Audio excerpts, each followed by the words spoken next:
Sustentáculos, por José Eli da Veiga. Professor José Eli da Veiga, bom dia. Fale-nos sobre a sigla ESG e sua utilização pelas empresas, professor. Bom dia, Quinto. Bom dia a todos. As empresas que procuram mostrar responsabilidade em relação às questões ambientais, às questões sociais e ao que é mais chamado de boa governança dessas questões, têm utilizado cada vez mais a sigla ESG, que, como surgiu, veio principalmente dos Estados Unidos.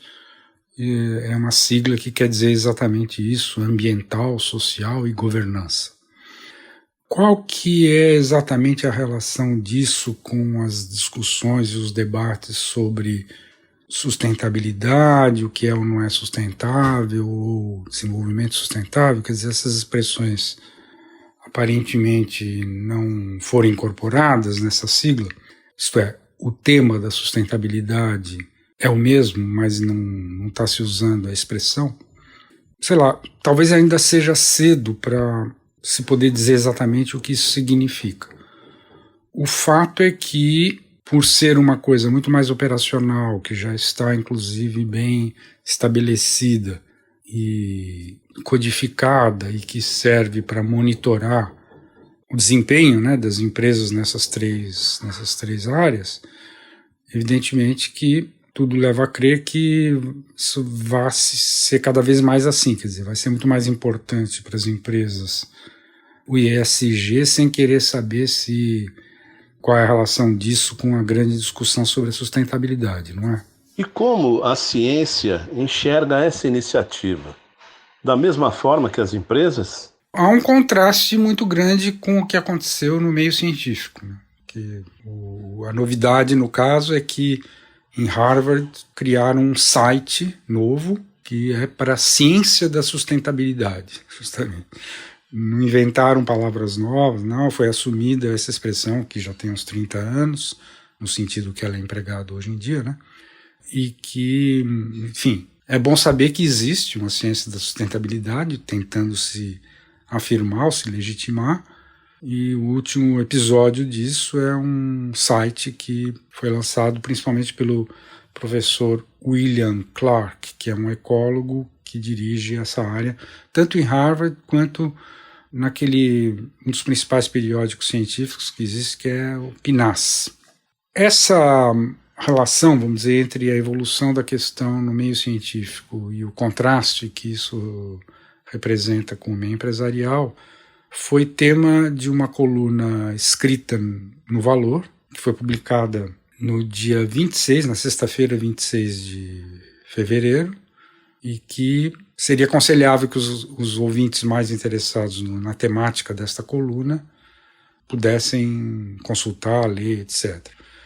Além de fazer essa comparação, a coluna aproveita para avisar que em abril surgirá no SEBRAP um núcleo novo, que é o Núcleo Sustentabilidade, o que também, de certa forma, é um sinal de que no âmbito científico não há nenhum abalo para o prestígio, vamos dizer assim, da expressão, do tema sustentabilidade. Muito obrigado e até a próxima. Mais informações sobre sustentabilidade estão disponíveis no site sustentáculos.pro.br e na página pessoal do colunista zeeli.pro.br. Eu, Antônio Carlos Quinto, conversei com o professor José Eli da Veiga para a Rádio USP. Sustentáculos, por José Eli da Veiga.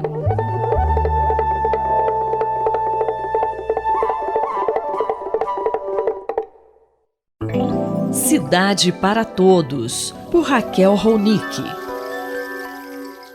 Professora Raquel Ronick, temos novidades no metrô? O metrô vai conceder o nome das estações para empresas patrocinarem, é isso mesmo? Bom dia. Bom dia, Sandra. Bom dia, ouvintes da Rádio USP. Pois é, a Comissão de Proteção à Paisagem Urbana, que ela analisa as propostas, de veiculação de nomes e marcas nos espaços, é quem cuida da Lei Cidade Limpa, acabou de dar o aval para que o governo do estado, que é responsável pela companhia do metrô, possa conceder os direitos de nomeação, que a gente chama naming rights, das estações de metrô da capital por 20 anos para a empresa. Então vai fazer uma concessão, as estações vão receber um nome de uma marca ou de um produto, como já aconteceu, por exemplo, no metrô do Rio, né, que a estação Botafogo agora é Botafogo Coca-Cola. Então nós vamos ter também as marcas associadas ao nome da estação e, ao mesmo tempo, também dentro dos trens vão ter propagandas dessas empresas, né? Dentro dos áudios dos trens também vai ter propaganda da empresa.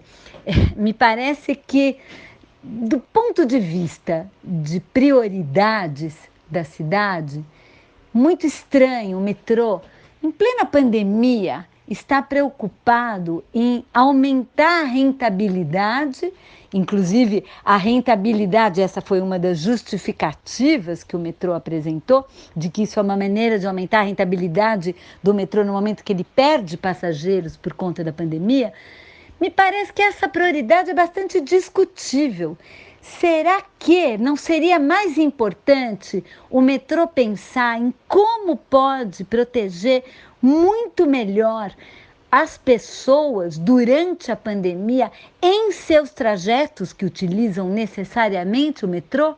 Muito pouco foi feito em relação a isso, Sandra. Professora, mas no pacote de medidas que a Prefeitura e o Governo do Estado estão lançando, estão incluídas muitas restrições, inclusive talvez até um lockdown. Como que fica isso em relação ao transporte, hein? Pois é, Sandra.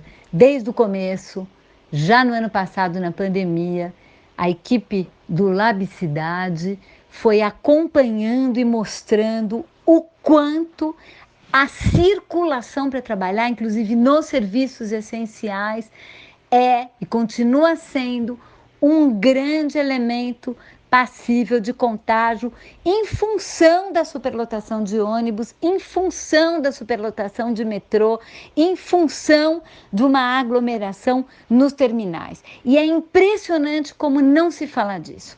Se fala em reprimir aglomerações de festas, se fala em fazer restrições para o uso noturno, mas para a questão essencial, que é o deslocamento durante o dia, com motivo do trabalho, incluindo os serviços essenciais, até agora não tivemos políticas públicas de proteção. E isso é responsabilidade do metrô, é responsabilidade do governo do estado e é responsabilidade da prefeitura que faz a gestão dos sistemas de ônibus. Além disso, dar um nome a uma estação, dar um nome a um território, a um lugar, é alguma coisa que tem significado e tem importância para as pessoas da cidade. Me parece que dar o nome de uma empresa a uma estação que remete a um lugar, a um território, a uma história, merecia ser muito mais debatido. Eu sou Sandra Capomatti, você ouviu a professora Raquel Ronick, da Faculdade de Arquitetura e Urbanismo, da Universidade de São Paulo. Cidade para Todos, por Raquel Ronick. Espaço em Obra, por Guilherme Wisnik. Olá, professor Guilherme Wisnik. Qual vai ser o tema da sua coluna de hoje? Oi, Márcia. Hoje eu queria falar sobre a exposição Amílcar de Castro, Na Dobra do Mundo. Essa é uma exposição que está em cartaz no MUB, o Museu Brasileiro da Escultura e da Ecologia, e que tem curadoria minha com Rodrigo de Castro, que é artista e filho do Amílcar. A exposição também é acompanhada de uma outra, menor, chamada Matéria Linha, com curadoria de Galciane Neves, que é curadora do museu, e que reúne uma série de trabalhos de um conjunto variado de artistas que criam relações transversais à obra do Amílcar.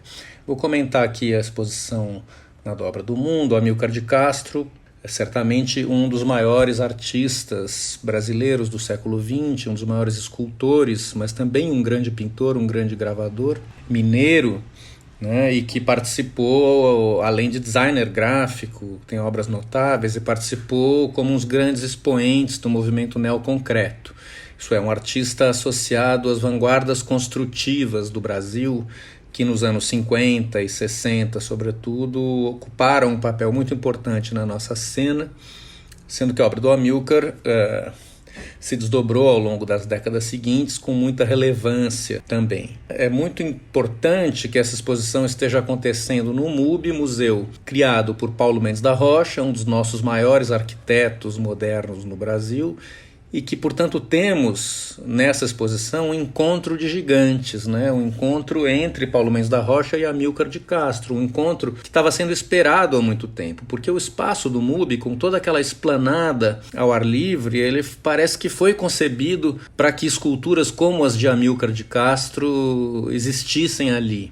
Demorou muito tempo para que o MUB conseguisse se afirmar com um projeto cultural coerente e que pudesse chegar à condição de hoje ter uma grande retrospectiva do centenário de Amilcar de Castro. Professor Wisnik, e que tipo de material o Amilcar de Castro usava em suas esculturas? Então, Amilcar é um artista que trabalhou muito nas esculturas, né, com peças de grande porte de aço cortem, que é aquele ferro que tem uma consistência de ferrugem, né, mas o aço cortem ele enferruja até um certo ponto e para. O Amilcar trabalhava com chapas grossas de aço cortem que ele submetia a operações de corte e de dobra. Isso é, a partir de um plano, que é uma chapa, ele espacializa, criando esculturas através de operações mínimas de corte e dobra, que tornam essas chapas volume e assim elas se estruturam e param de pé. Na esplanada aberta do MUB, portanto, elas criam uma espécie de paisagem construtiva que se relaciona de uma forma muito intensa com a grande viga de concreto armado e protendido do museu, que é a peça escultórica por excelência da arquitetura do Paulo, que vence um vão de 60 metros. Então, esse elemento horizontal contínuo naquela esplanada aberta cria uma baliza visual para essas peças de aço que tem, como muitas na história da escultura, alguma referência antropomórfica, dada a sua predominante verticalidade, mas que são abstratas. Convido aqui os ouvintes a visitar essa exposição, claro, desde que respeitadas as condições da pandemia. O MUB tem uma grande vantagem, que é contar com esse grande espaço ao ar livre, o que facilita, o que dá condições de maior salubridade ao público.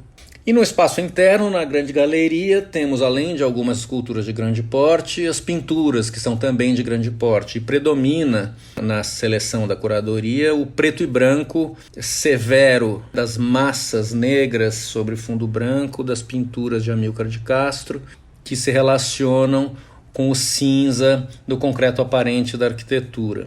Então, temos aqui a defesa intransigente de uma arte, de uma arquitetura construtivas que apontam para o ideal de um país que precisa ser resgatado no momento de penúria e de irracionalidade em que vivemos hoje. Este foi o professor Guilherme Wisnik que conversou comigo, Márcia Vanza.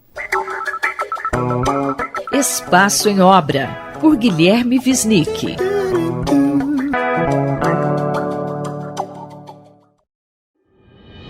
Cotidiano na Metrópole, com o professor Nabil Bonduki. Olá, professor Nabil. Em fevereiro foi anunciado que a Praça do Pôr do Sol, na zona oeste de São Paulo, seria cercada por grades. Qual que é a sua opinião sobre isso? Pois é, Denis. Essa questão do cercamento da Praça do Pôr do Sol é uma questão muito polêmica, é uma questão que está gerando uma reação muito grande da sociedade, de usuários, de urbanistas, de paisagistas, de pessoas que defendem o uso democrático aberto do espaço público. Evidentemente, existem problemas naquela praça. Aliás, como em muitas outras praças, problemas de manutenção, de gestão, né, problemas de excesso, vamos dizer assim, de uso inadequado da praça, lixo.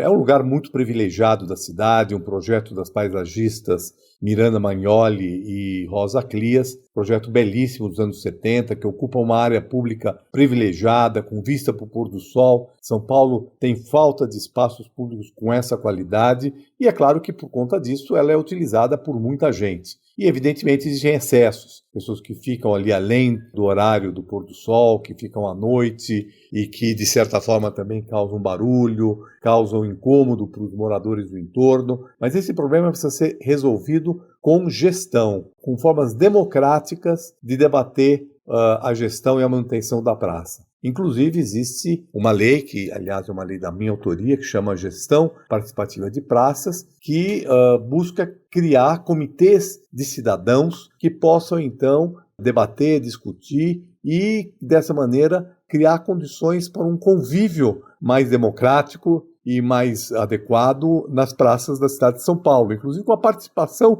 dos usuários. Muitas pessoas querem atuar dentro dessas praças, em várias atitudes, e lá precisa de fato. Lá precisaria ter banheiro, lá precisaria ter uma iluminação melhor, precisaria ter mais lixeiras e uma melhor e um tratamento, uma política de gestão de resíduos sólidos, e efetivamente isso depende de uma maior participação da sociedade e também de uma maior disposição do poder público. E o que você tem achado dos protestos sobre esse cercamento? Então, em função dessa reivindicação de algumas associações, a prefeitura já há um certo tempo vem debatendo essa questão do cercamento e aproveitou a pandemia para colocar tapumes de obra que praticamente cercaram toda a praça, inclusive eliminaram a vista do pôr do sol que tem ali, inclusive da rua, né, que está tapada, portanto, já por quase um ano, desde abril do ano passado.